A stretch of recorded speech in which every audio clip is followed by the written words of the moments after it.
Happy Easter. This is Allison from Allykatkreations and my co-host, Morgan. How are you?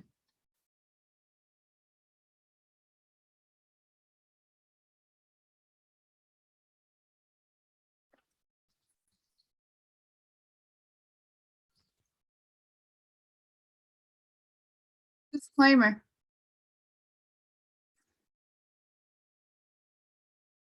I read a lot of different books. I want to expose people to them. Not every one of the books that I read are going to resonate with everybody. Some books resonate more than others. The fact of the matter is, we're in a great awakening. Whether you want to acknowledge it or not, it is happening. A lot of people are starting to wake up to things that just stop adding up. They're looking outside of the box to different information to get some answers or truth, but truth only resonates with somebody who accepts it. All the books that I read might resonate or might not resonate with you, but that's up to you. I also add my own perspective, opinions, and thoughts when reading the book. I try to make correlations that I see. You might not see them or agree with them, but I see that others might. So I know when people read specific books and they're very knowledgeable, it's only that one book and that's it. Just be mindful that a lot of people never heard of the books that I'm reading. A vast majority of people know about them and are very highly educated in them, which is wonderful and great, and it's amazing. And I'm not knocking anybody for reading and like studying books. I study books myself. I want everybody to be very mindful that there is a purpose to what I am doing. Timing is of the divine nature. And I am serving the light. As much as everybody looks at my outwardly appearance and makes comments on them. And again, I broadcast this on different platforms, so don't take anything too much. I don't care about trolls. But people make comments and you're this and you're that. Well, stop judging, because I'm a huge test for a lot of people in the design. So I just want to put that out there, that when I'm reading these books and I'm inserting, I'm not claiming the book means that. I'm making a correlation. I'm making an observation, whether it be right or wrong, I'm making it. Because other people might see it too. Some people might not. Some people may agree or disagree. And that's like the healthy thing we need to be doing as adults and younger people that might be watching this later on. Or older people, it doesn't matter on the age, but having a healthy conversation is amazing. And we should be able to be doing that. But just be mindful that I'm reading it in terms of exposing these books, exposing the literature, tying it with things that I'm seeing in other books and other things that I know. And you can agree or disagree, that's fine. But that's my mission. And always has been. And I know a lot of people don't go back to the beginning of my videos to hear like my mission, my journey, and why I came upon doing all of this work. It's a multitude of things, the reasons why I'm doing this. It's for people who watch a specific podcaster, my favorite Jason, who literally talks about these books but doesn't read them. Like, he's read a lot. but tells people to read them. And a lot of people are in my situation who don't have these books and can't afford them. So I'm doing them a service. I have them. Another service is to awaken your minds to different paradigms for people who's been stuck in the one or just want something different. I always say, please buy the books. It's very important that you read for yourself so you can make your own perception and your own opinions and make your own connections.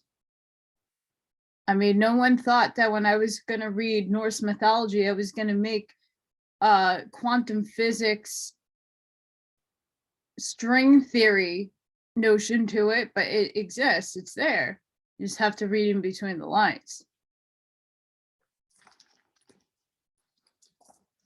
So with saying that, I just want everybody to realize we all come to our own truth.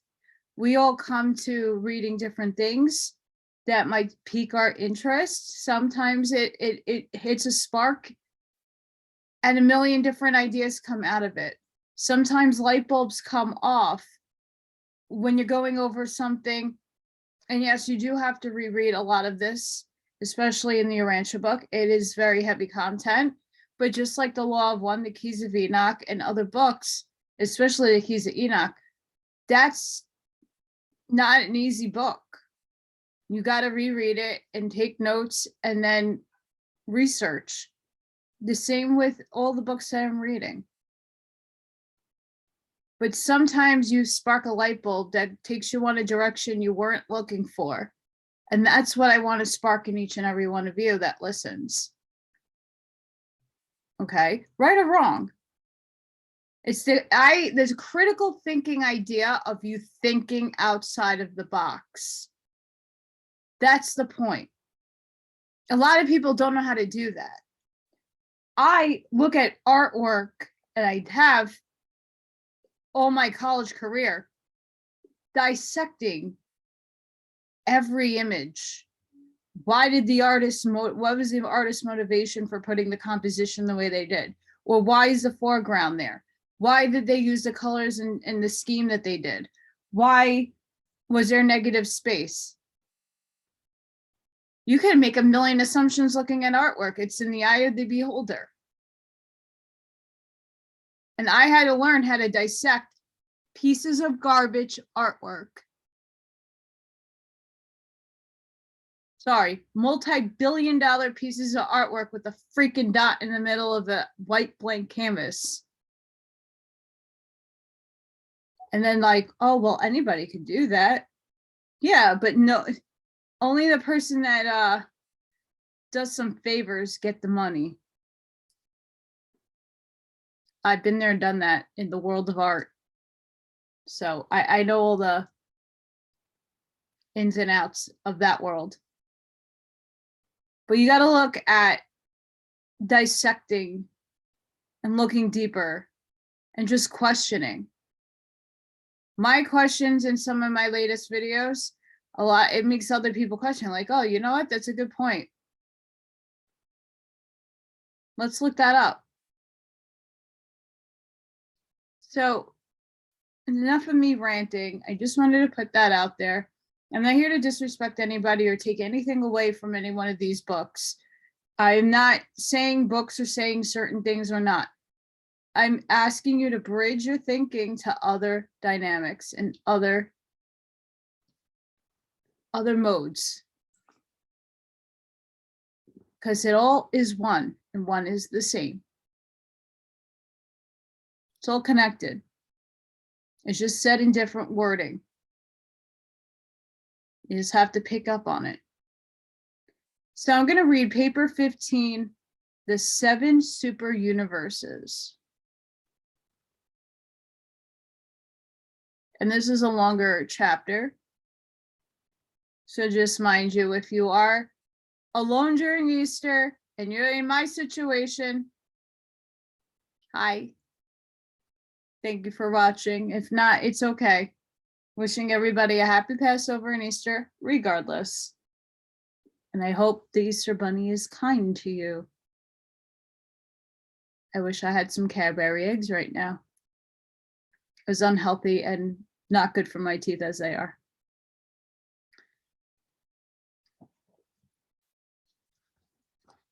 As far as the Universal Father is concerned, as a father, the universes are virtually non-existent. He deals with personalities. He is the father of personalities. As far as the Eternal Son and the Infinite Spirit are concerned, as creator partners, the universes are localized and individual under the joint role of the creator sons and the creative spirits. As far as the Paradise Trinity is concerned, outside Havona, there are just 7 inhabited universes. The 7 super universes, which hold jurisdiction over the circle of the first post-Havona space level. The 7 master spirits radiate their influence out from the central aisle, thus constituting the vast creation one gigantic wheel, the hub being the eternal isle of paradise. The 7 spokes, the radiation of the 7 master spirits, the rim, the outer regions of the grand universe. Early in the materialization of this universal creation, the 7-fold scheme of the super universe, organization and government was formulated. The first post-Havona creation was divided into 7 stupendous segments, and the headquarter worlds of these super universes governments were designed and constructed. The present scheme of administration has existed for nearly eternity, and the rulers of these 7 super universes are rightly called Ancients of Days. Of the vast body of knowledge concerning the super universes, I can hope to tell you little, but there is operative throughout these realms a technique of intelligent control for both physical and spiritual forces, and the universal gravity presents their function in majestic power and perfect harmony. It is important first to gain an adequate idea of the physical constitution and material organization of the super universe domains. For then you will be the better prepared to grasp the significance of the marvelous organization provided for their spiritual government and for the intellectual advancement of the will creatures who dwell on the myriads of inhabited planets scattered hither and yon throughout these 7 super universes.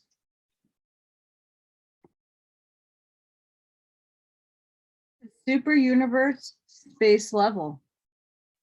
Within the limited range of the records, observations, and memories of the generations of 1,000,000 or 1,000,000,000 of your short years, to all practical intents and purposes, Urantia and the universe to which it belongs are experiencing the adventure of one long and uncharted plunge into new space.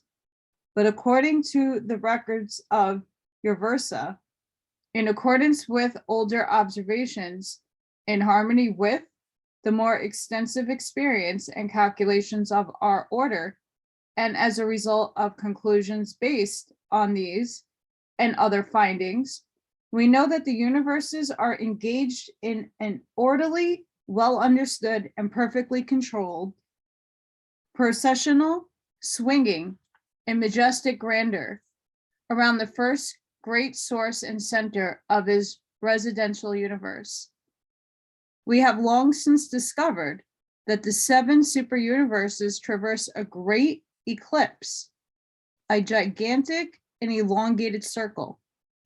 Your solar system and other worlds of time are not plunging headlong without chart and compass into unmapped space.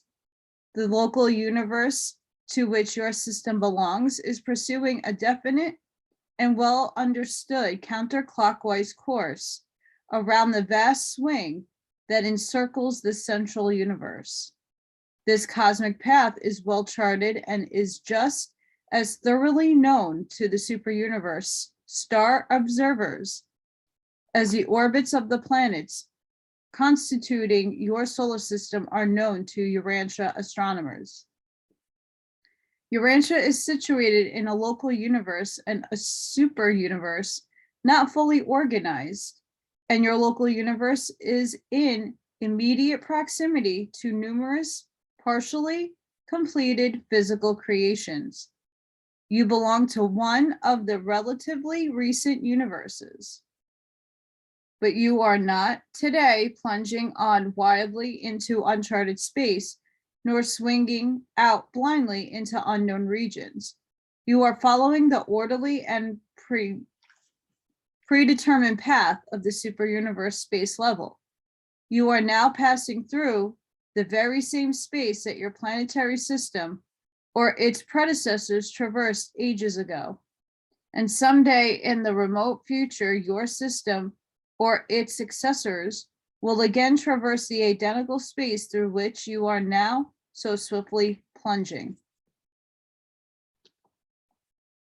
In this age, and as direction is regarded on Urantia, superuniverse number 1 swings almost due north, approximately opposite in an easterly direction to the paradise resident of the great source and centers and the central universe of Hervona.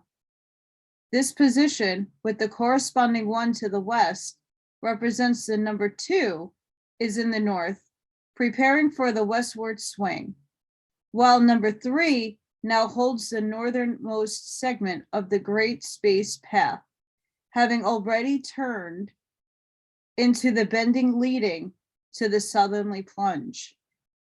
Number 4 is on the comparatively straightaway southerly flight, the advanced regions now approaching opposition to the great centers. Number 5 has about left its position opposite the center of the swing.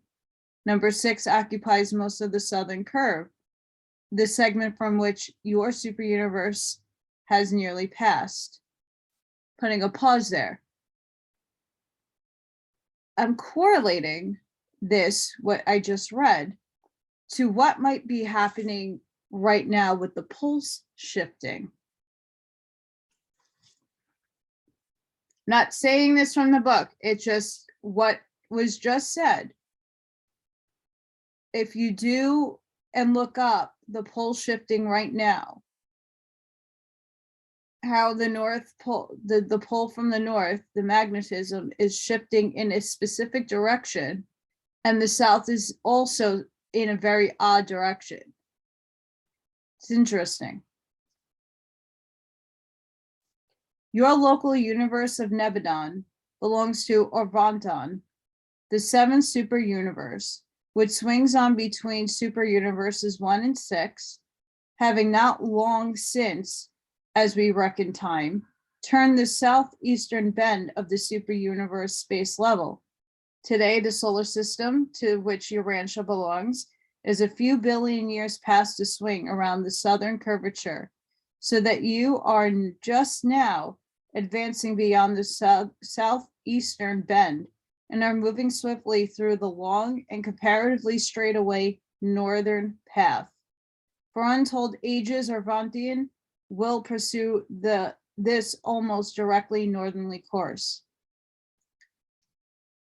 Also, a side note, outside of this book, some SSP people were talking about how we are traveling in the photon belt, and that the density of the pocket of space we are moving into currently is a higher density.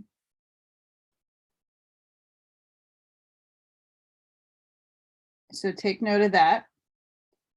Urantia belongs to a system which is well out towards the borderland of your local universe, and your local universe is at present traversing the periphery of Orvantian. Beyond you, there are still others, but you are far removed in space from those physical systems which swing around the great circle in comparative proximity to the great source and center.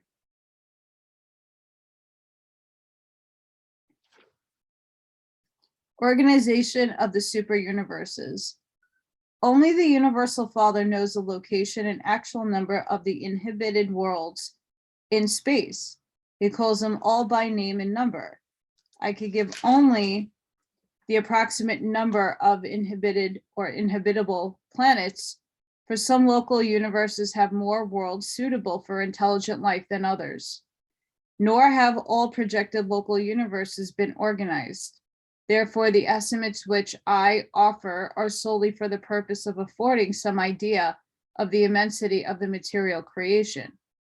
There are 7 superuniverses in the grand universe, and they are all constituted approximately as follows. 1, this system. The basic unit of the super government consists of about 1,000 inhabited or inhabitable worlds, blazing suns, cold worlds, planets too near the hot suns, and other spheres not suitable for creature habitation are not included in this group. These 1,000 worlds adapted to support life are called a system, but in the younger systems, only a comparatively small number of these worlds may be inhabited. Each inhabited planet is presided over by a planetary prince, and each local system has an architectural sphere as its headquarters and is ruled by a sister sovereign. 2, the constellation. 100 systems, about 100,000 inhabitable planets, make up a constellation. Each constellation has an architectural headquarters, sphere, and is presided over by 3 Vorondek suns. Vorondek suns, the Most Highs. Sounds like Melchizedek. Vorondek. Each constellation also has a faithful of days, an observation, and ambassador of Paradise Trinity. 3, the local universe. 100 constellations, about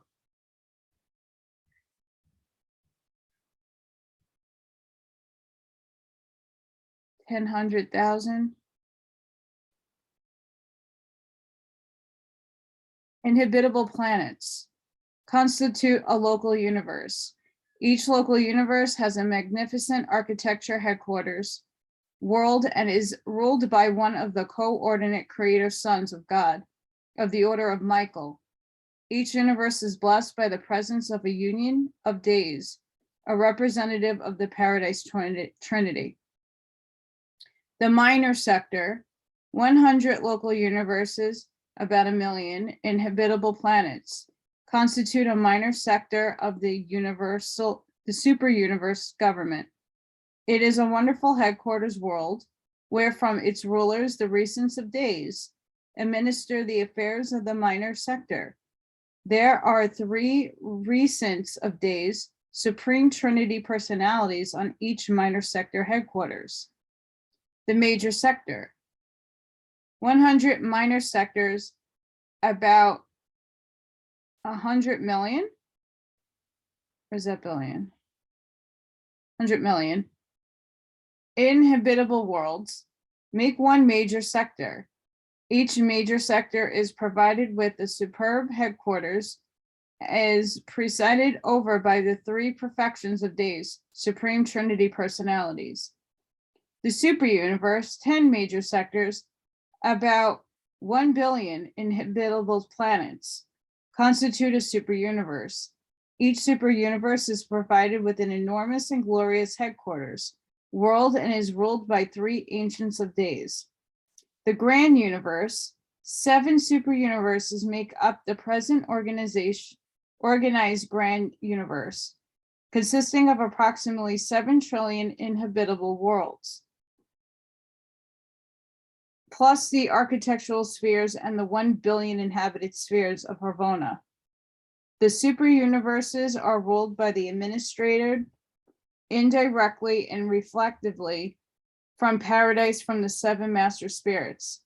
The billion worlds of Harvona are directly administered by the Eternal of Days, one such supreme Trinity personality presiding over each of these perfect spheres.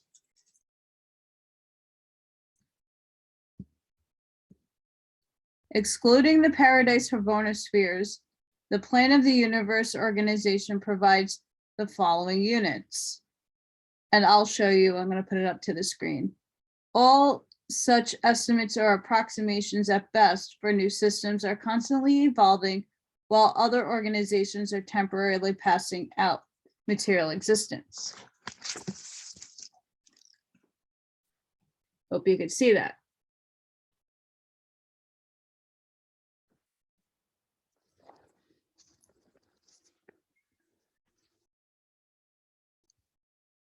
I'm not trying to fudge up numbers, but I am dyslexic and I do read numbers not right. So better that I just show you the chart. The super universe of Urantia. I hope I'm pronouncing that right. Practically all of the starry realms visible to the naked eye on Urantia belong to the 7th section of the grand universe, the super universe or Urantia. The vast Milky Way starry system represents the central nucleus of Urantia, being largely beyond the borders of your local universe. This great aggregation of suns, dark islands of space, double stars, globular clusters, star clouds, spiral and other nebulae, together with myriads of individual planets, forms a watch-like elongated circular grouping of about 1/7 of the inhabited evolutionary universes. From the astronomical position of Urantia, as you like, through the cross-section of nearby systems to the Great Milky Way, you observe that the spheres of Urantia are traveling in a vast elongated plane, the breadth being far greater than the thickness and the length far greater than the breadth. Observation of the so-called Milky Way discloses the comparative increase in Urantia's stellar destiny when the heavens are viewed in one direction, while on either side the density diminishes, the number of stars and other spheres decreases away from the chief plane of our material superuniverse. When the angle of observation is propitious, gazing through the main body of this realm of maximum density, you are looking toward the residential universe and the center of all things. Of the 10 major divisions of Urantia, 8 have been roughly identified by Urantian astronomers. The other 2 are difficult of separate recognition because you are obliged to view these phenomena from the inside. If you could look upon the superuniverse of Urantia from a position far distant in space, you would immediately recognize the 10 major sectors of the 7th galaxy. The rotational center of your minor sector is situated far away in the enormous and dense star cloud of Sagittarius, around which your local universe and its associated creations all move. And from opposite sides of the vast Sagittarius subgalactic system, you may observe 2 great streams of star clouds emerging in stupendous stellar coils. The nucleus of this physical system, to which your sun and its associated planets belong, is the center of the one-time Andronover Nebula. Andromeda. Even though it's Andron over. This former spiral nebula was slightly distorted by the gravity disruptions associated with the events which were attendant upon the birth of your solar system, and which were occasioned by the near approach of a large neighboring nebula. This near collision changed Androver into a somewhat globular agitation, but did not wholly destroy the two-way precession of the suns and their associated physical groups. Your solar system now occupies a fairly central position in one of the arms of this distorted spiral, situated about halfway from the center out towards the edge of the star stream. Which I'm going to put a pause there. I was studying this a few years ago because there was theories that, like, here's the Milky Way and the Sagittarius tail, and then like Andromeda is coming in, and it was going to like super intersect into Sagittarius. Andromeda was. And then our little arm would be ripped off, either joining in Andromeda or bouncing off, but that never happened. But just for anybody, and again, this is not what the book suggests, but if anybody's interested, look at, you can Google or whatever place you go. You can look at the Sagittarius, like where we are in our universe, our Milky Way galaxy, and then look where Andromeda is, and you'll understand what this is saying. Just to get a visual. Some of us are visual learners. The Sagittarius sector and all other sectors of divisions of Urantia are in rotation around Uversa, and some of the confusion of Urantian star observers arises out of the illusions and relative distortions produced by the following multiple revolutionary movements. 1, the revolution of Urantia around its sun. 2, the circuit of your solar system about the nucleus of the former Androver Nebula. 3, the rotation of the Androver stellar family and the associated clusters about the composite rotation gravity center of the star cloud of Nebadon. 4, the swing of the local star cloud of Nebadon and its associated creations around the Sagittarius center of their minor sector. 5, the rotation of the 100 minor sectors, including Sagittarius, about their major sector. 6, the whirl of the 10 major sectors, the so-called star drifts, about the Uversa headquarters of Urantia. 7, the movement of Urantia, and 6 associated superuniverses around Paradise and Havona, the counterclockwise precessional of the superuniverse space level. These multiple motions are of several orders. The space paths of your planet and your solar system are genetic, inherent in origin. The absolute counterclockwise motion of Urantia is also genetic, inherent in the architectural plans of the master universe.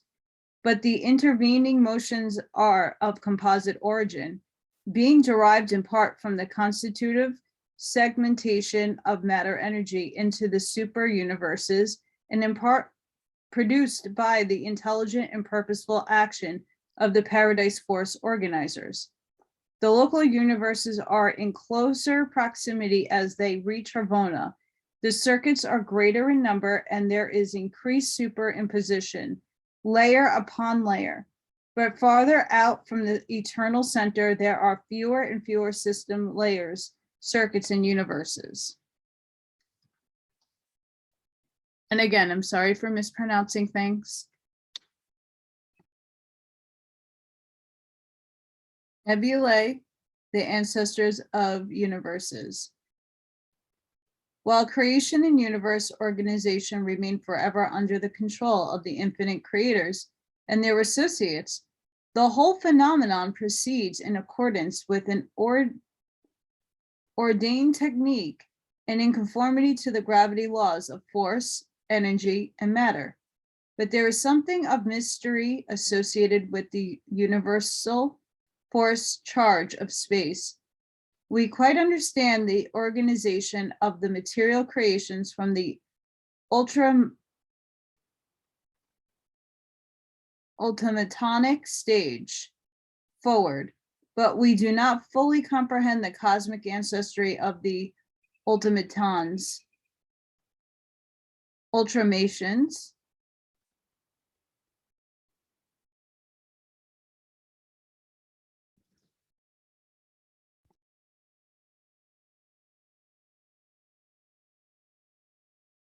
ultimatons. We are confident that these ancestral forces have a paradise origin because they forever swing through pervaded space in the exact gigantic outlines of paradise. Though non-responsive to paradise gravity, these force charge of space, the ancestor of all materialization, does always respond to the presence of neither paradise being apparently circuited in and out of the Nether paradise center. The paradise force organizers transmute space potency into primordial force and evolve this pre-material potential into the primary and secondary energy manifestations of physical reality. When this energy obtains gravity responding levels, the power directors and their associates of the superuniverse regime appear upon the scene and begin their never-ending manipulations designed to establish the manifold power circuits and energy channels of the universes of time and space. Thus does physical matter appear in space, and so is the stage set for the inauguration of universe organization. This segmentation of energy is a phenomenon which has never been solved by the physicists of Nebadon. Their chief difficulty lies in the relative inaccessibility of the paradise force organizers, for the living power directors, through they are competent to deal with space energy, do not have the least conception of the origin of the energies they so skillfully and intelligently manipulate. Paradise force organizers are nebulae originators. They are able to initiate about their space presence the tremendous cyclones of force, which, when once started, can never be stopped or limited until the all-pervading forces are mobilized for the eventual appearance of the ultimatonic.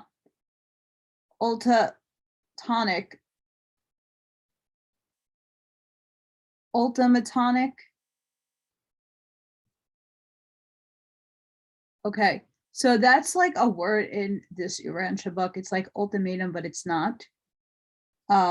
So I am not saying that properly, and I really don't give a shit at this point. I'm trying, but I really don't care.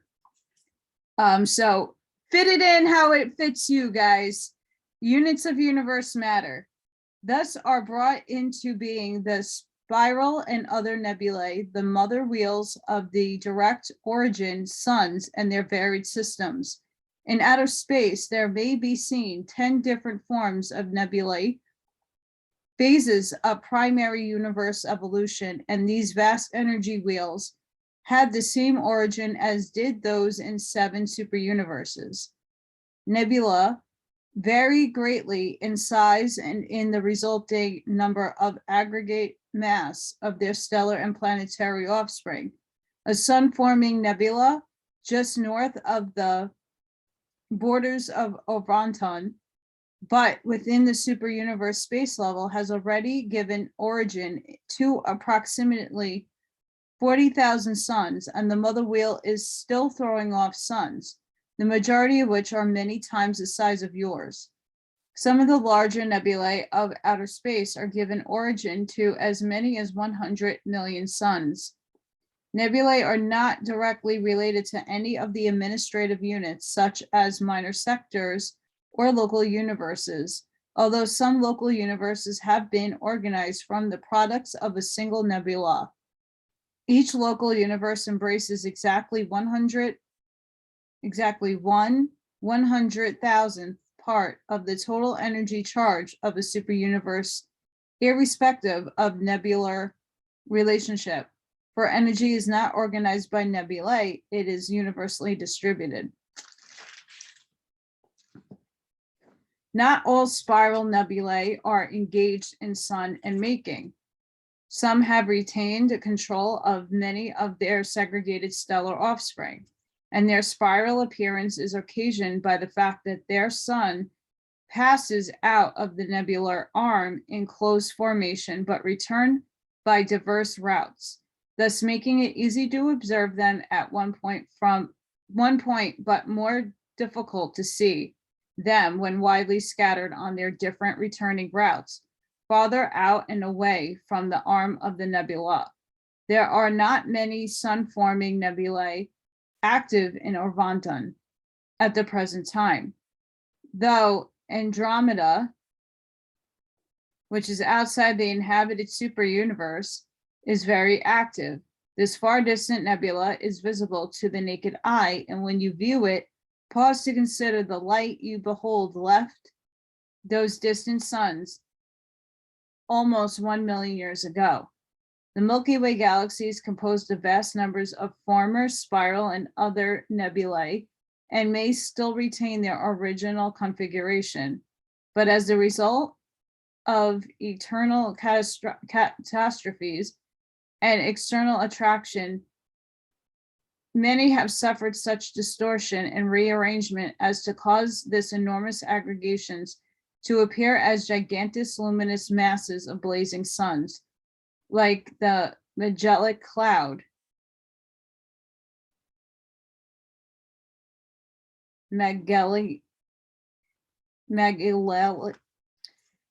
whatever. The globular type of star clusters predominates near the outer margins of Urantia. The vast star clouds of Urantia should be regarded as individual aggregations of matter comparable to the separate nebulae observable in the space regions external to the Milky Way galaxy. Many of the so-called star clouds of space, however, consist of gaseous material only. The energy potential of these stellar gas clouds is unbelievably enormous, and some of it is taken up by near suns and redispatched in space as solar emanations.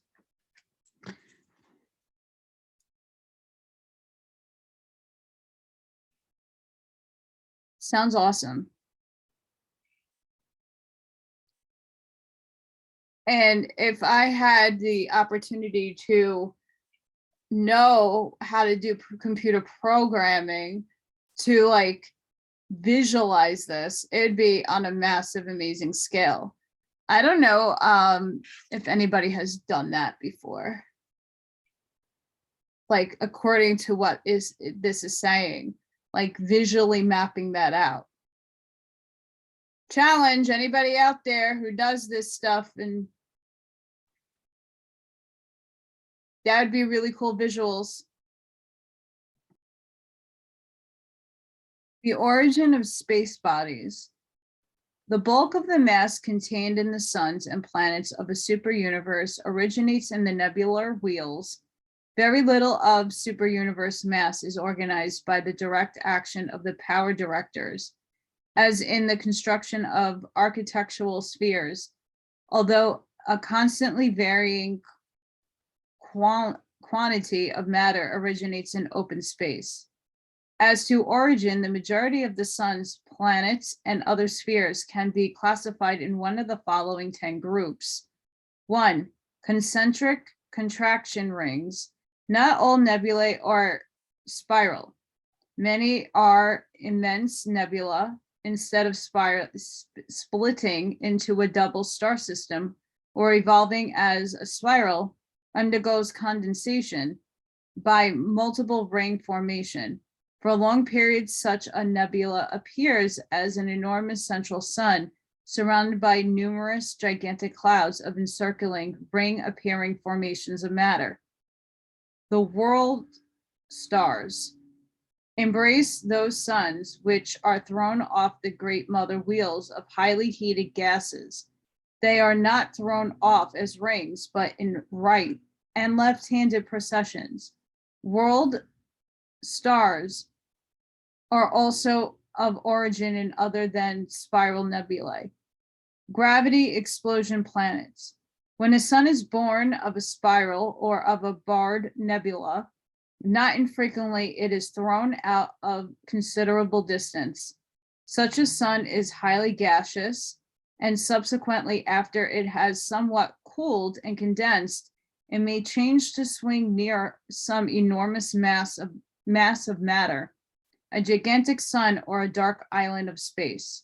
Such an approach may not be near enough to result in collision, but still near enough to allow the gravity pull of the greater body to start tidal convulsions in the lesser, thus initiating a series of tidal upheavals, which occur simultaneously in opposite sides of the convulsed sun. At their height, these explosive eruptions produce a series of varying size aggregations of matter, which may be projected beyond the gravity reclamation zone of the erupting sun, thus becoming stabilized in orbits of their own around one of two bodies concerned in the episode. Later on, the larger collections of matter unite and gradually draw the smaller bodies to themselves. In this way, many of the solid planets of lesser systems are brought into existence. Your own solar system had just such an origin. Central fugal planetary daughters. Enormous suns, when in certain stages of development, and if their revolutionary rate greatly accelerates, begin to throw off large quantities of matter, which may subsequently be assembled to form small worlds that continue to encircle the parent sun. Gravity deficiency spheres. There is a critical limit to the size of individual stars. When a sun reaches this limit, unless it slows down in revolutionary rate, it is doomed to split. Sun fission occurs, and a new double star of this variety is born. Numerous small planets may be subsequently formed as a byproduct of this gigantic disruption. Contractual stars. In the smaller systems, the largest outer planet sometimes draws to itself its neighboring worlds, while those planets near the sun begin their terminal plunge. With your solar system, such an end would mean that the four inner planets would be claimed by the sun, while the major planet Jupiter would be greatly enlarged by capturing the remaining worlds. Such an end of a solar system would result in the production of two adjacent but unequal suns, one type of double star formation. Such catastrophes are infrequent except out of the fringe of the superuniverse starry aggregations. Cumulative spheres. From the vast quantity of matter circulating in space, small planets may slowly accumulate. They grow by meteoric accretion and by minor collisions. In certain sectors of space, conditions favor such forms of planetary birth. Many are inhabited world but has had such an origin. Some of the dense dark islands are the direct result of the accretions of transmuting energy in space. Another group of these dark islands have come into being by the accumulation of enormous quantities of cold matter, mere fragments and meteors circulating through space. Such aggregations of matter have never been hot and, except for density, are in composition very similar to Urantia. Sorry, guys. Ethan was playing with something and it didn't look like Ethan. Burned out suns. Some of the dark islands of space are burned out, isolated suns, all available space energy having been emitted. The organized units of matter approximate full condensation, virtual complete consolidation, and it to be recharged in the circuits of space, and thus to be preferred for new cycles of universe function following a collision or some equally revivifying cosmic happening. Collisional spheres. In those regions of thicker clustering, collisions are not uncommon. Such an astronomic readjustment is accompanied by tremendous energy changes and matter transmutations. Collisions involving dead suns are particularly influential in creating widespread energy fluctuations. Collisional debris often constitutes the material nucleuses for the subsequent formation of planetary bodies adapted to mortal habitation. Architectural worlds. These are the worlds which are built according to plans and specifications for some special purpose, such as Salvington,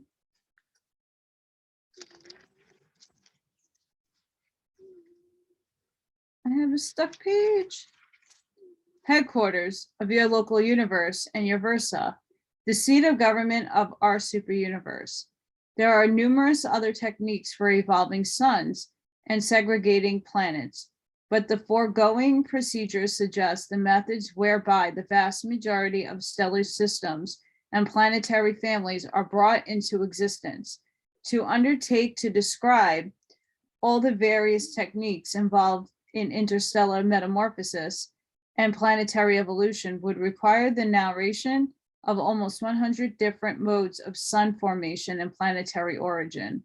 As your star students scan the heavens, they will observe phenomena indicative of all these modes of stellar evolution, but they will seldom detect evidence of the formation of those small, non-luminous collections of matter which serve as inhabited planets, the most important of the vast material creations.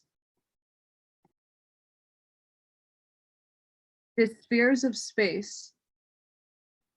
Irrespective of origin, the various spheres of space are classifiable into the following major divisions. 1, the suns, the stars of space.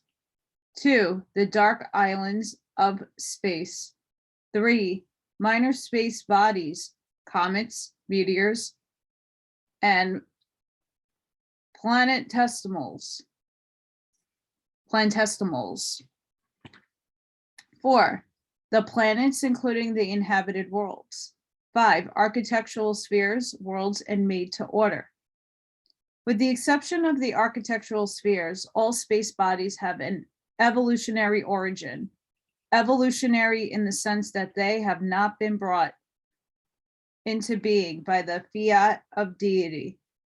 Evolutionary in the sense that the creative acts of God have unfolded by a time-space technique through the operation of many of the created and eventuated intelligences of deity. The suns. These are the stars of space in all their various stages of existence. Some are solitary, evolving space systems. Others are double stars, contracting or disappearing planetary systems. The stars of space exist in no less than 1,000 different states and stages. You are familiar with suns that emit light accompanied by heat, but there are also suns which shine without heat. The trillions upon trillions of years that an ordinary sun will continue to give out heat and light will illustrates the vast store of energy which each unit of matter contains. The actual energy stored in these invisible particles of physical matter is well nigh unimaginable, and this energy becomes almost wholly available as light when subjected to the tremendous heat pressure and the associated energy activities which prevail in the interior of the blazing suns. Still, other conditions enable these suns to transform and send forth much of the energy of space which comes their way in the established space circuits. Many phases of physical energy in all forms of matter are attracted to and subsequently distributed by the solar dynamos. In this way, the sun serves as local accelerators of energy circulation, acting as automatic power control stations. The superuniverse of Urantia is illuminated and warmed by more than 10 trillion blazing suns. These suns are the stars of your observable astronomic system. More than 2 trillion are too distant and too small ever to be seen from Urantia. But in the master universe, there are as many suns as there are glasses of water in the oceans of your world. The dark islands of space, these are the dead suns and other large aggregations of matter devoid of light and heat. The dark islands are sometimes enormous in mass and exert a powerful influence in universe equilibrium and energy manipulation. The density of some of these large masses is well nigh unbelievable. And this great concentration of mass enables these dark islands to function as powerful balance wheels, holding large neighboring systems in effective leash. They hold the gravity balance of power in many constellations. Many suns are held securely in the gravity grasp of these guardian dark islands. It is because of this function that we can locate them accurately. We have measured the gravity pull of the luminous bodies, and we can therefore calculate the exact size and location of the dark islands of space, which so effectively function to hold a given system steady in its course. Minor space bodies. The meteors and other small particles of small, circulating and evolving in space constitute an enormous aggregate of energy and material substance. Many comets are unestablished wild offspring of the solar mother wheels, which are being gradually brought under control of the central governing sun. Comets also have numerous other origins. A comet's tail points away from the attracting body or sun because of the electrical reaction of its highly expanded gases and because of the actual pressure of light and other energies emanating from the sun. This phenomenon constitutes one of the positive proofs of the reality of light and its associated energies. It demonstrates that light has weight. Light is real substance, not simply waves of hypothetical ether. The planets. These are the larger aggregations of matter which follow in orbit around the sun or some other space body. They range in size from planetesimals to enormous gaseous liquid or solid spheres. The cold worlds, which have been built up by the assemblage of floating space material, when they happen to be in proper relation to a nearby sun, are the more ideal planets to harbor intelligent inhabitants. The dead suns are not, as a rule, suited to life. They are usually too far away from a living blazing sun, and further, they are altogether too massive. Gravity is tremendous at the surface. In your superuniverse, not one cool planet in 40 is habitable by beings of your order. And of course, the superheated suns and the frigid outlying worlds are unfit to harbor higher life. In your solar system, only 3 planets are at present suited to harbor life. Urantia in size, density, and location is in many respects ideal for human habitation. I'm going to put a pause right there. This is just an observation because it was talking about like space junk, like rocks and stuff, but theory Allison has, because this brought up my light bulb idea. And I don't care what, you sphere, flat, whatever. If there really are satellites in what we want to call space, then why is, when you look at the space station up in outer space, are you not seeing the millions of satellite space metal? Why are you not seeing? They would have to be above the space junk. looking down on Earth, and you see not one whizzing by. You see things whizzing by, but those are not space junk. Just a thought. Because when you look at the space station cameras and it beams around, it beams out into space. Sometimes you could see out that way, or that way, or out that way, or that way, or that way, and not necessarily down at Earth. You're not seeing satellites. You're not. Go look at their feed. Who's lying now?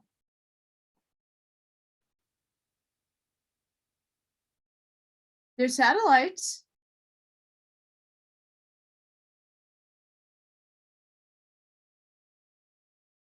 Why is NASA the largest user of helium? That might spark some intrigue. Back to the book. Just thinking about space and forming of things. Like, why hasn't the stuff rocketed right back into our backyards? There's millions supposable satellite debris. And then in the ocean, you would think something of that magnitude falling into space without a parachute would cause a lot more tsunamis, not all just burned up into space, because guess what? It's meant to, yep. The laws of physical energy behavior are basically universal, but local influences have much to do with the physical conditions which prevail on individual planets and in local systems. An almost endless variety of creature life and other living manifestations characterizes the countless worlds of space. There are, however, certain points of similarity in a group of worlds associated in a given system, while there also is a universe pattern of intelligent life. There are physical relationships among those planetary systems which belong to the same physical circuit and which closely follow each other in the endless swing around the circle of universes.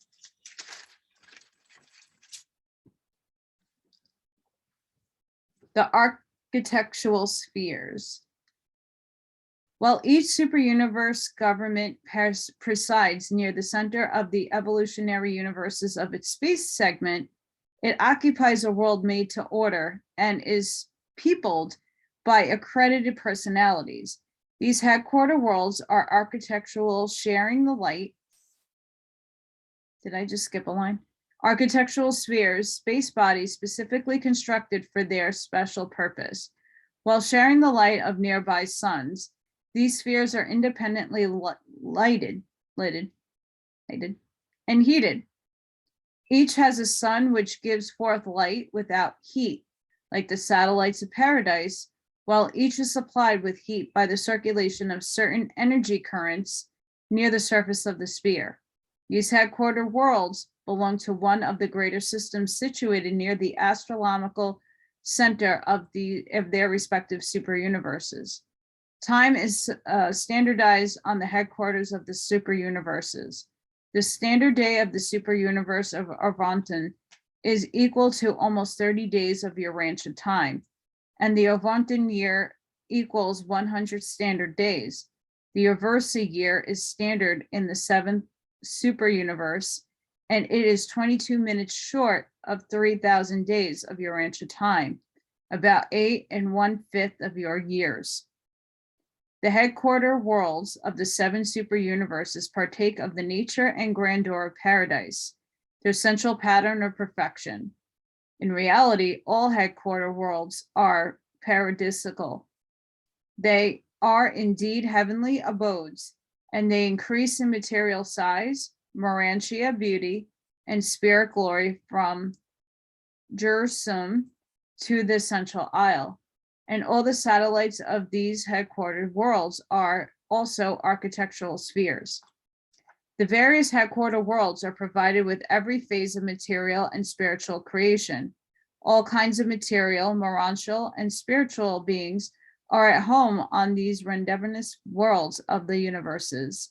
As mortal creatures ascend the universe, Passing from the material to the spiritual realms, they never lose their appreciation for and enjoyment of their former levels of existence. Jerusalem, the headquarters of your local system of Satania, has its 7 worlds of transition culture, each of which is encircled by 7 satellites, among which are the 7 mansion worlds of Urantia detention, man's first post-mortal residence. As the term heaven has been used on Urantia, it has sometimes meant these 7 mansion worlds, the first mansion world being denominated the first heaven, and so on to the 7th.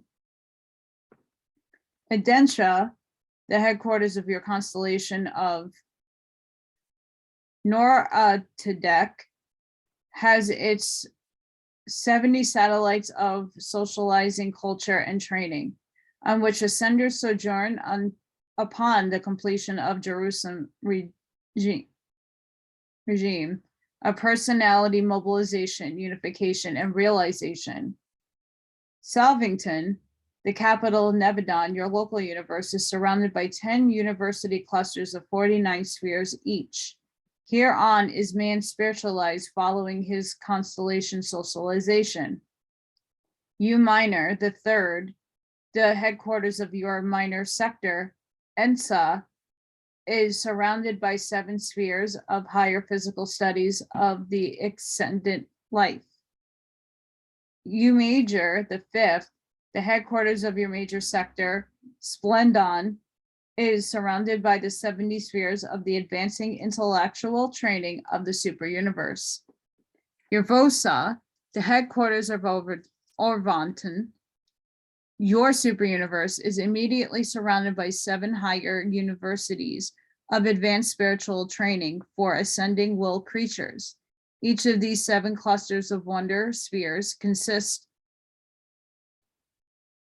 of 70 specialized worlds containing thousands upon thousands of replete institutions and organizations devoted to universe training and spiritual culture, wherein the pilgrims of time are re-educated and re-examined preparatory to their long flight to Havona.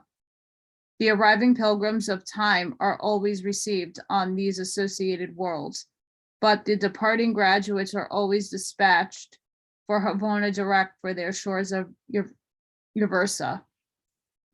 Uversa is a spiritual and administrative headquarters for approximately 1 trillion inhabited or inhabitable worlds. The glory, grandeur, and perfection of the Orvantan capital surpass any of the wonders of time-space creations. If all the projected local universes and their component parts were established, there would be slightly less than 500 billion architectural worlds in the 7 superuniverses. Energy control and regulation. The headquarters spheres of the superuniverses are so constructed that they are able to function as efficient power energy regulators for their various sectors, serving as focal points for the directionalization of energy to their component local universes. They exert a power influence over the balance and control of the physical energies circulating through organized space. Further regulative functions are performed by the superuniverse power centers and physical controllers. Living and semi-living intelligent entities constitute for their express purpose. These power centers and controllers are difficult of understanding. The lower orders are not volition. They do not possess will. They do not choose. Their functions are very intelligent, but apparently automatic and inherent in their high specialized organization. The power centers and physical controllers of the superuniverses assume direction and partial control of the 30 energy systems which comprise the gravita domain. The physical energy circuits administered by the power centers of Uversa required a little over 968 million years to complete the encirclement of the superuniverse. Evolving energy has substance. It has weight. although weight is always relative depending on revolutionary velocity, mass, and anti-gravity.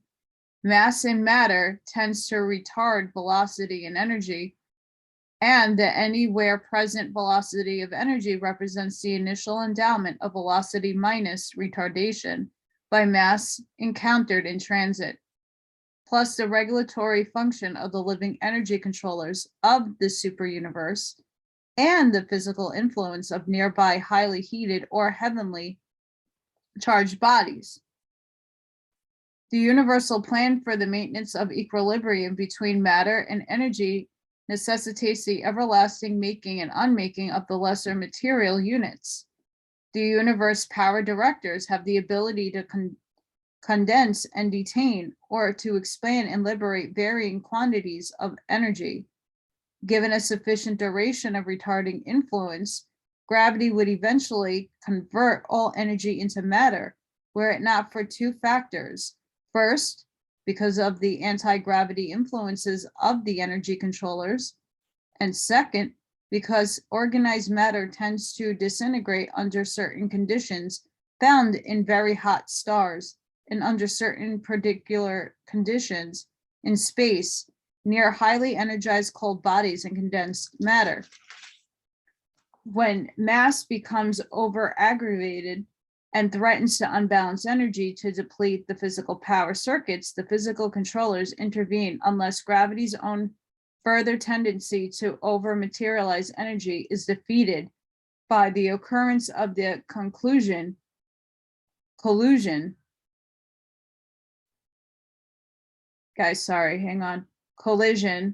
among the dead giants of space, thus in an instant completely dissipating the cumulative collections of gravity. In these collisional episodes, enormous masses of matter are suddenly converted into the rarest form of energy, and the struggle for the universe equilibrium is begun anew.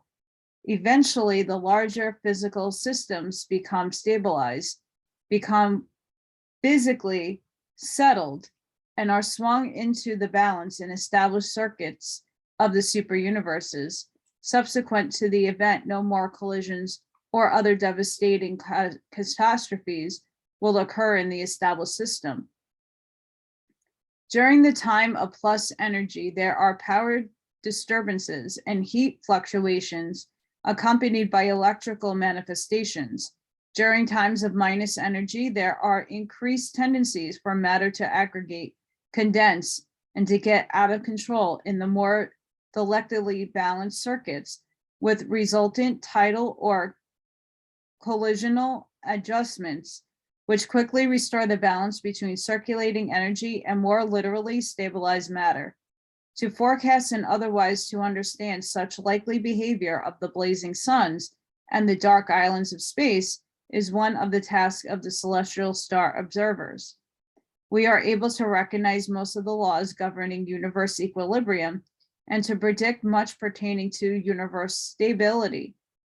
Practically, our forecasts are reliable, but we are always confronted by certain forces which are not wholly predictable, which are not wholly amenable to the laws of energy control and matter behavior known to us.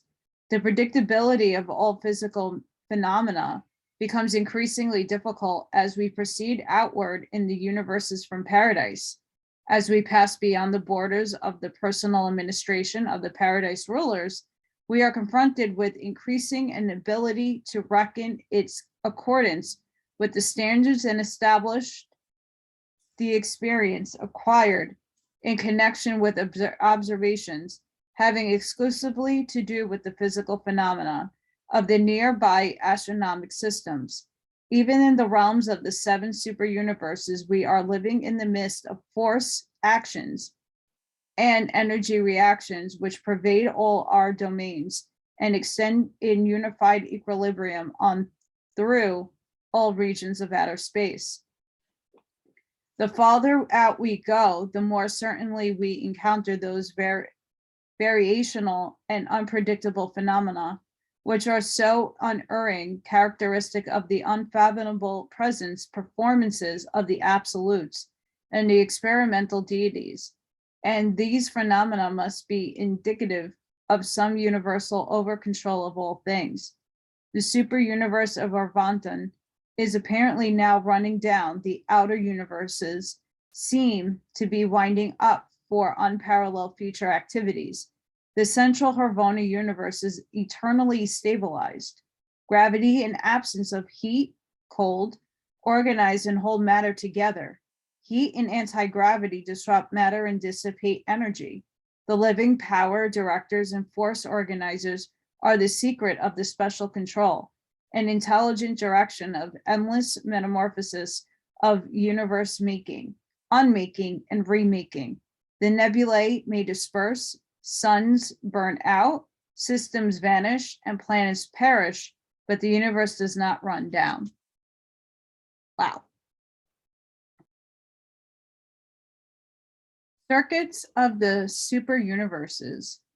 The universal circuits of paradise do actually pervade the realms of the 7 super universes. These present circuits are the personality gravity of the universal Father, the spiritual gravity of the eternal Son, the mind gravity of the conjoint actor, and the material gravity of the eternal Isle. In addition to the universal paradise circuits, and in addition to the presence performances of the absolutes and the experimental deities, these function within the super universe space level only 2 energy circuit divisions or power segregations, the super universe circuits and the local universe circuits. The super universe circuits. 1. The unifying intelligence circuit of one of the 7 master spirits of paradise.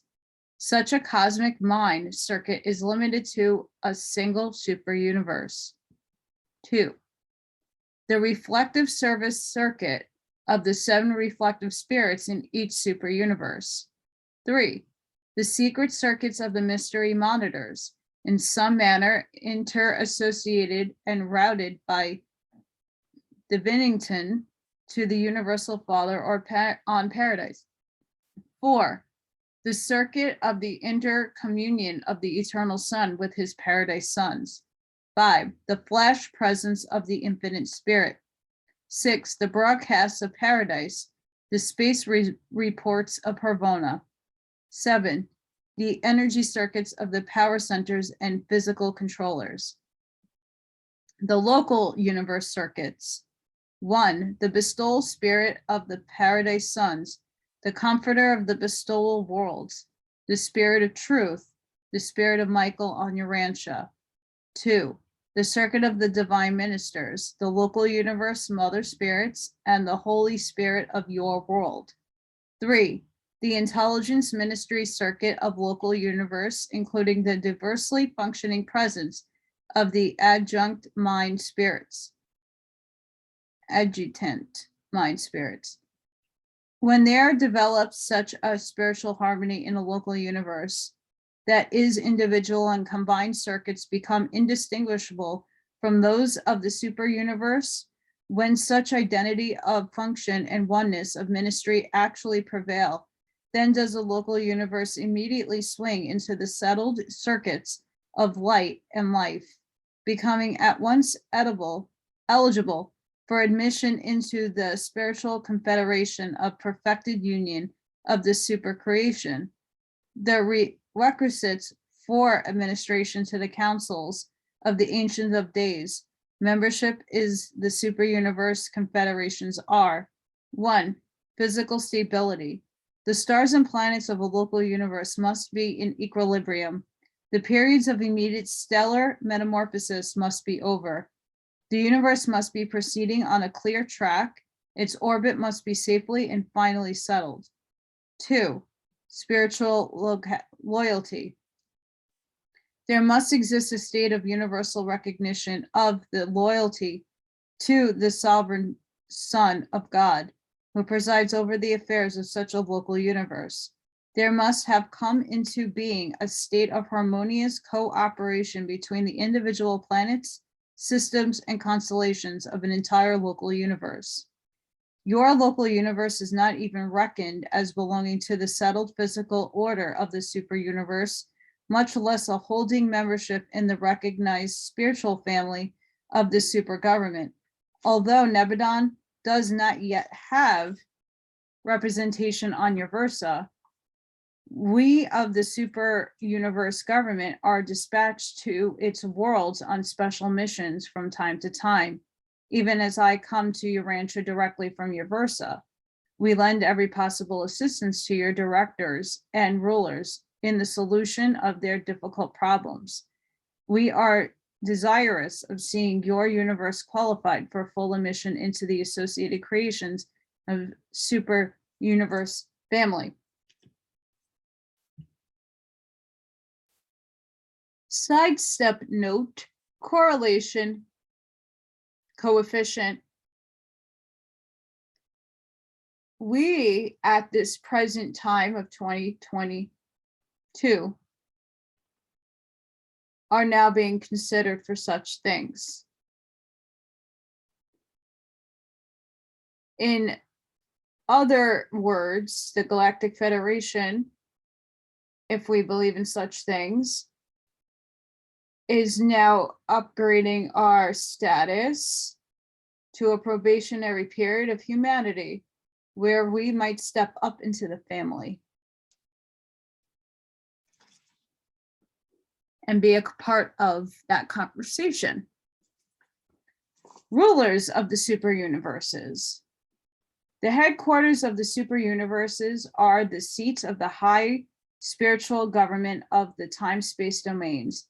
The executive branch of the super government, taking origin in the councils of the Trinity, is immediately directed by one of the seven master spirits of supreme supervision, beings who sit upon seats of paradise authority and administer the super universes through the seven supreme executives stationed on seven special worlds of the infinite spirit, the outermost satellites of paradise. The super universe headquarters are the abiding place of the reflective spirits and the reflective image aids.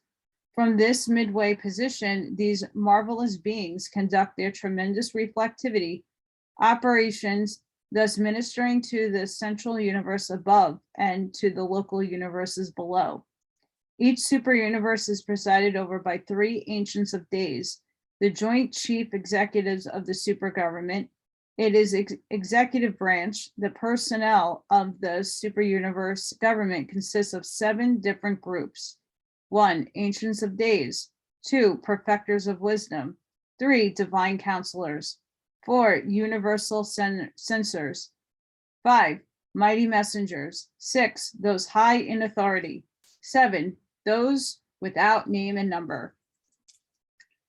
The three ancients of days are immediately assisted by corps of 1 billion perfecters of wisdom, with whom are associated 3 billion divine counselors. 1 billion universal censors are attached to each super universe administration. These three groups are coordinate Trinity personalities taking origin directly and divinely in the Paradise Trinity. The remaining three orders, mighty messengers, those high in authority, and those without name and number, are glorified ascendant mortals. The first of these orders come up through the ascendant regime and pass through Harvona in the days of Grand Vadia. Having obtained paradise, they are mustered into the corpse of the finality, embraced by the Paradise Trinity, and subsequently assigned to the supernal service of the Ancient of Days. As a class, these three orders are known as Trinicized, I can't pronounce that properly, sorry, Sons of Attainment, being a dual origin, but now of Trinity service. Thus was the executive branch of the super universe government enlarged to include the glorified and perfected children of the evolutionary worlds. The coordinate council of the super universe is composed of 7 executive groups, previously named and following sector rulers and other regional overseers. 1, perfections of days, the rulers of super universe major sectors. 2, recents of days, the directors of super universe minor sectors. 3, unions of days, the paradise advisors to the rulers of local universes. 4, faithfuls of days, the paradise counselors to the most high rulers of the constellation governments. 5, Trinity teachers' sons, who may chance to be on duty at super universe headquarters. 6, eternals of days, who may appear to be present at super universe headquarters. 7, the 7 reflective image aids, the spokesman of the 7 reflective spirits, and through them representatives of the 7 master spirits of paradise. The reflective image aids also function as the representatives of numerous groups of beings who are influential in the super universe governments, but who are not at present, for various reasons, fully active in their individual capacities. Embraced within this group are the evolving super universe personality manifestation of the Supreme Being, the unqualified supervisors of the Supreme, the qualified vicegerents of the Ultimate, the unnamed liaison reflectors of Magiston, and the superpersonal spirit representatives of Eternal Sun. At most all times, it is possible to find representatives of all groups and created beings on the headquarter worlds of the super universes. The routine ministering work of the super universes is performed by the mighty Seconophim, and by other members of the vast family of infinite spirit. In the work of these marvelous centers of super universe administration, control, ministry, and executive judgment, the intelligences of every sphere of universal life are mingled in effective service, wise administration, loving ministry, and just judgment. The super universes do not maintain any sort of ambassadorial representation. They are completely isolated from each other.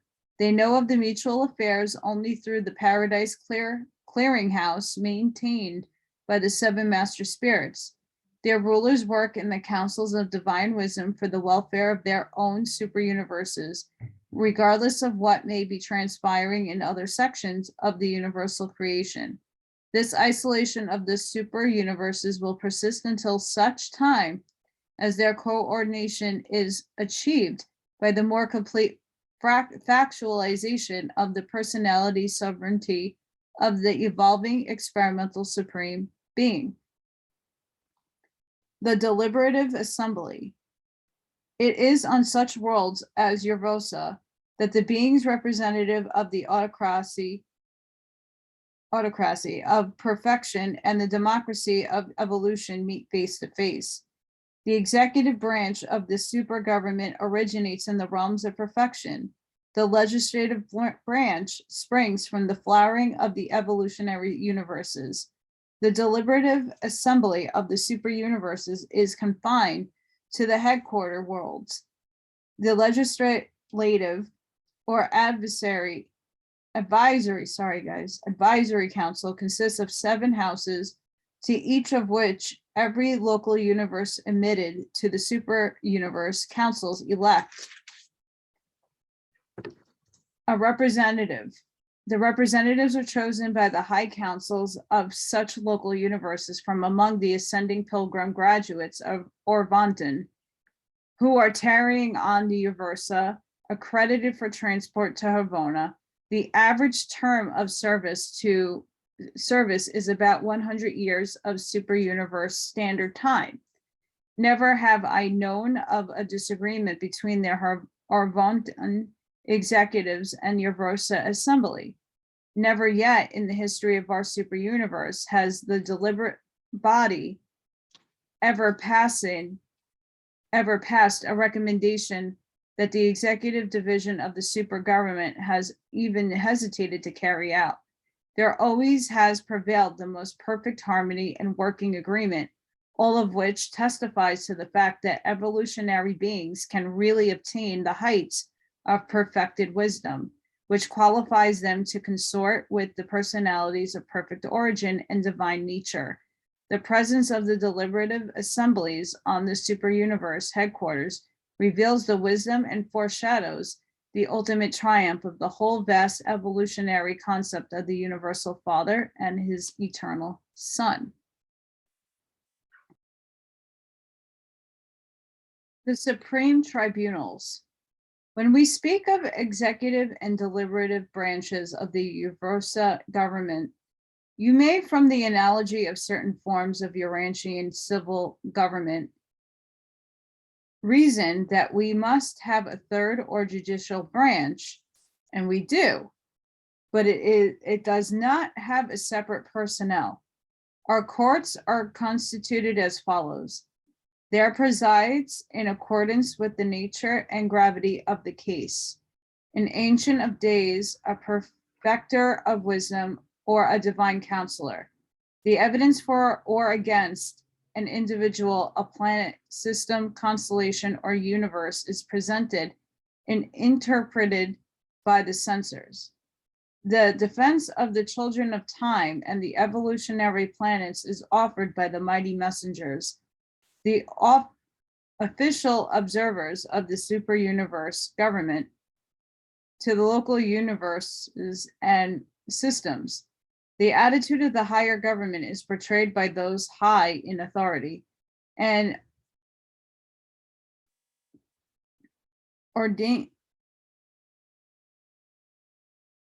ordinarily, the verdict is formulated by a varying size commission consisting equally of those without name and number and a group of understanding personalities chosen from the deliberate assembly.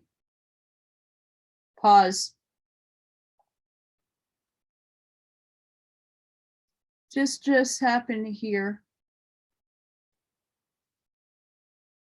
Such governmental bodies above determined that stuff had to change here. And this is going on upstairs in our time now. The courts of the Ancients of Days are the high review tribunals for the spiritual adjudication of all component universes. The sovereign sons of the local universes are supreme in their own domains. They are subject to the super government only insofar as they voluntarily submit matters for counsel or adjudication by the Ancients of Days, except in matters involving the extinction of will creatures. Mandates of judgment originate in the local universes, but sentences involving the extinction of will creatures are always formulated on and executed from the headquarters of the superuniverse. The sons of the local universe can decree the survival of mortal man, but only the Ancients of Days may sit in executive judgment on the issues of eternal life and death. In all matters not requiring trial, the submission of evidence, the Ancient of Days or their associates render decisions, and these rulings are always unanimous. We are here dealing with the councils of perfection. There are no disagreements nor minority opinions in the decrees of these supreme and superlative tribunals. With certain few exceptions, the super governments exercise jurisdiction over all things and all beings in their respective domains. There is no appeal from rulings and decisions of the superuniverse authorities, since they represent the concurred opinions of Ancients of Days and the Master Spirit, who from paradise presides over the destiny of the superuniverse concerned. Happening now. The sector governments. A major sector comprises about 1/10 of the superuniverse and consists of 100 minor sectors, 10,000 local universes, about 100 billion inhabitable worlds. These major sectors are administered by 3 perfections of days, supreme trinity personalities. The courts of the perfection of days are constituted much as are those of the Ancients of Days, except that they do not sit in spiritual judgment upon the realms. The work of these major sector governments have chiefly to do with the intellectual status of a far-flung creation.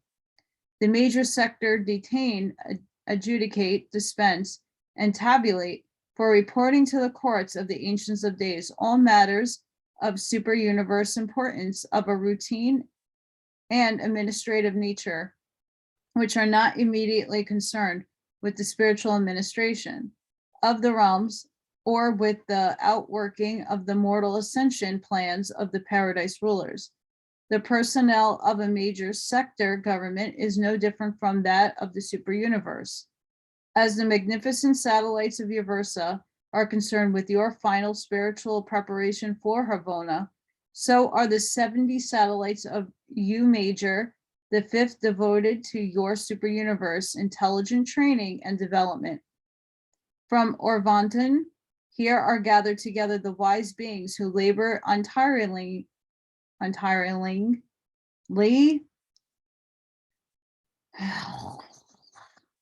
to prepare the mortals of time for their future progress towards the career of eternity. Most of this training of ascending mortals is conducted on 70 study worlds. The minor sector governments are presided over by 3 recents of days. Their administration is concerned mainly with the physical control, unification, stabilization, and routine coordination of the administration of the component local universes. Each minor sector embraces as many as 100 local universes, 10,000 constellations, 1 million systems, or about 1 billion inhabitable worlds. Minor sector headquarter worlds are the grand ravenous of the master physical controllers. These headquarter worlds are surrounded by the 7 instruction spheres, which constitute the entrance schools of the superuniverse and are the centers of training for physical and administrative knowledge concerning the universe of universes. The administrators of the minor sector governments are under the immediate jurisdiction of the major sector rulers. The recents of days receive all reports of observation and coordination, all recommendations which come up to the superuniverse from the unions of days, who are stationed as Trinity observers and advisors on the headquarters spheres of local universes, and are from the faithfuls of days, who are similarly attached to the councils of the Most Highs at the headquarters of the constellations. All such reports are transmitted to the perfections of days on the major sectors, subsequently to be passed on to the courts of the Ancients of Days. Thus, the Trinity regime extends from the constellations of the local universes up to the headquarters of the superuniverse. The local system headquarters do not have Trinity representatives.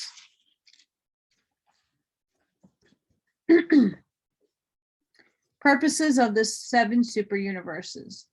There are 7 major purposes which are being unfolded in the evolution of the 7 superuniverses. Each major purpose in superuniverse evolution will find fullest expression in only one of the 7 superuniverses, and therefore does each superuniverse have a special function and a unique nature. Orvanton, the 7th superuniverse, the one to which your local universe belongs, is known chiefly because of its tremendous and lavish bestowal of merciful ministry to the mortals of the realms. It is renowned for the manner in which justice prevails, as tempered by mercy, and power rules as conditioned by patience, which the sacrifices of time are freely made to secure the stabilization of eternity. Orvanton is a universe demonstration of love and mercy. It is, however, very difficult to describe our conception of the true nature of the evolutionary purpose which is unfolding in Orvanton, but it may be suggested by saying that in this super creation, we feel that the 6 unique purposes of cosmic evolution, as manifested in the 6 associated super creations, are here being interassociated into a meaning of the whole. And it is for this reason that we have sometimes conjectured that the evolved and finished personalization of the God, the Supreme, will, in the remote future and from Universa, rule the perfected 7 universes in all the experimental majesty of his, then attain almighty sovereign power. As Urantia is unique in nature and individual in destiny, so also is each its 6 associated superuniverses. A great deal that is going on in Urantia is not, however, revealed to you. And of these unrevealed features of Urantia life, many are to find most complete expression in some other universes. The 7 purposes of superuniverse evolution are operative throughout all 7 superuniverses, but each supercreation will give fullest expression to only one of these purposes. To understand more about these superuniverse purposes, much that you do not understand would have to be revealed, and even then you would comprehend but little. This entire narrative presents only a fleeting glimpse of the immense creation of which your world and local system are a part.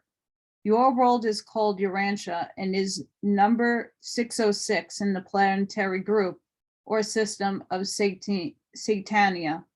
This system has a present 619 inhabited worlds, and more than 200 additional planets are evolving favorably towards becoming inhabited worlds at some future time. Satania has a headquarters world called Jerusalem, and it is system number 24 in the constellation of Nordilac.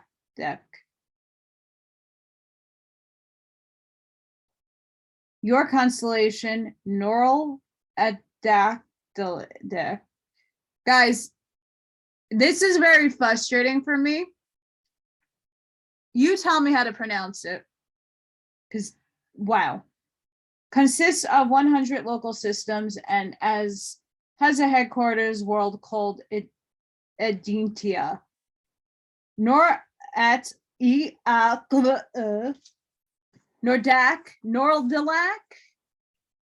is a number 70 in the universe of Nebadon. The local universe of Nebadon consists of 100 constellations and has a capital known as Solvington.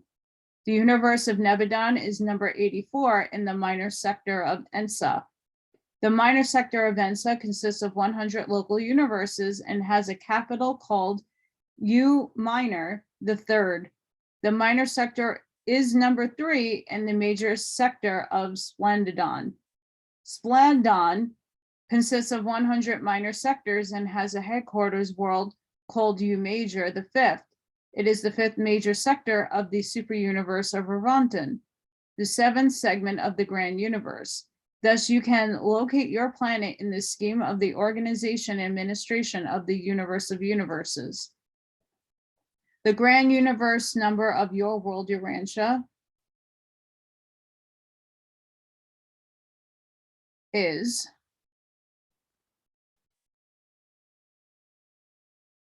I'm not reading that. 5342-482-337-666. That is the registry number on your Rosa and on Paradise. Your number is in the catalog of inhabited worlds. I know the physical sphere registry number, but it is of such an extraordinary size that it is of little practical significance to the mortal mind. Your planet is a member of an enormous cosmos. You belong to a well-nigh infinite family of worlds, but your sphere is just as precisely administered and just as lovingly fostered as it were the only inhabited world in all existence. That was a long-winded chapter, but I will make mention of this. Extraterrestrial beings, or whoever was channeled for this section, each race calls us differently, right? So Elena Denham will say this is Nataru, Terra 3. Other people call it different things. The one thing that I will say is that no matter what, the vibration and frequency has to match. So just putting that out there, that I wouldn't take these names. I mean, in the book, in the scheme of the book, yes, they matter. and I'm not taking away from that, but in like our time, space, density, reality, it is as fictional as it could be.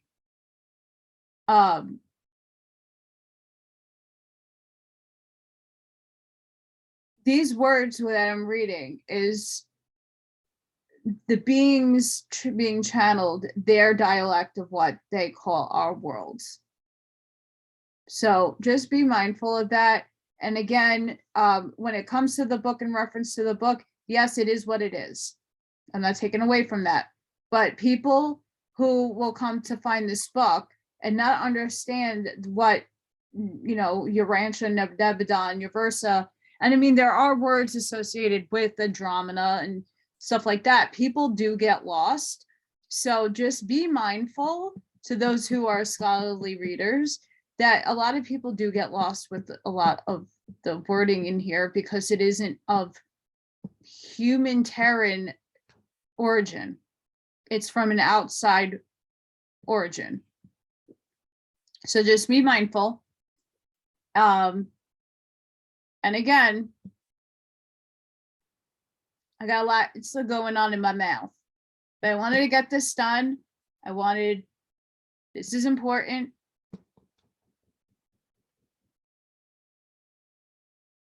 We're going through a lot of these changes now. A lot of these things are happening now. Look up in the sky. You'll be very surprised. I want to wish everybody a happy Passover, a happy Easter, happy Ramadan, happy pagan holidays out there for those of you who look into Ishtar and Ostra and all those fun gods and goddesses. Most importantly, spend time with your family. If you don't have family like myself, I got my kitty. Eat well. Holidays are not necessarily meant to be religious as much as it is supposed to be surrounded by love and unconditional love and the people that you hold dear to your heart. That's more important. I, unfortunately, don't have any of that, but that's okay. I have my army upstairs and around me. So I'm not worried about that. And I really do want to thank everybody for wishing me a happy birthday. And some people were celebrating with me virtually. So I do want to thank everybody for that. Again, it's a lot. This is a big chapter. I do apologize for my mispronunciations. A lot of words are not easy. You would think some words are easier for me to mess up on than others, but it's just the way the projecting out doesn't happen.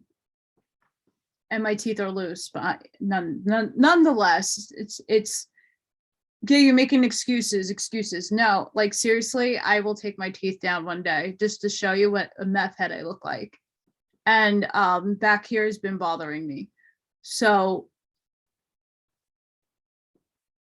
I got a lot going on. But I hope you enjoyed. Love and light to each and every one of you. Don't forget to like, share, and subscribe to my channel. I took like a few hours off the last few days just to go within and do my own self work and kind of not break down and do stupid shit. But I'll be picking everything up, but I do eventually have to start clearing out my house. I've been taking things out and like unraveling shit. It's just a big bomb dropped all over the place. But so that might eat some of my time, but hopefully not. Because I mostly do a lot of my stuff overnight, but I started this at 3 o'clock and it's now almost 7. and I had to take a couple of breaks. So I hope all of you enjoyed. I'll see you on the next one. Have a beautiful day with your family, or just look out and enjoy nature. Bye, guys.